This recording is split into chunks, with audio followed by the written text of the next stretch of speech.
2025 IPL లో RCB ఎట్టకేలకు గెలిచింది. సరే గెలిచింది కదా అని గవర్నమెంట్ వాళ్ళు సెలబ్రేషన్స్ పెట్టారు ఇవాళ. దానికి తండాలుగా జనాలు వచ్చి గెలిచింది ఆనందపడే లోపే తొక్కిసలాట జరిగిన దాంట్లో దగ్గర 11 మంది ప్రస్తుతానికి చనిపోయారు. ఇంకా లెక్కలు తేల్తాలే ఉన్నాయి. 20 మంది దాకా ఇంజూర్ అయ్యారు. ఇవాళ గవర్నమెంట్ వాళ్ళు సెలబ్రేషన్స్ పెట్టారు. ట్విట్టర్ లో గవర్నమెంట్ వాళ్ళని తిట్టకుండా తిడుతున్నారు. ఒక 2 రోజులు ఆగి సెలబ్రేట్ చేయొచ్చు కదా, ఎందుకు అంత త్వరగా? సరే చేసినప్పుడు దానికి తగినంత ప్రిపరేషన్స్ ఉండాలి కదా, ఎందుకు లేవు?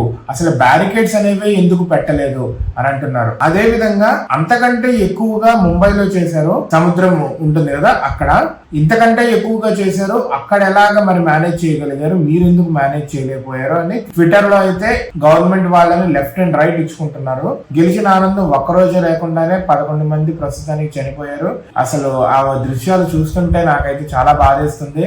సెలబ్రేషన్స్ కి వచ్చి చనిపోవడం అనేది దట్ ఈస్ లిటరల్లీ ఆర్సీబీ వాళ్ళకైతే అది వెంటాడుతూనే ఉంటుంది. హోప్ఫుల్లీ ఈ 11 మందితోనే లెక్క ఆగిపోవాలని కోరుకుంటున్నాను. ఇంకెవరు ఇంజూర్ అవ్వకుండా, ఎవరు చనిపోకుండా ఉండాలి. Let's pray for them.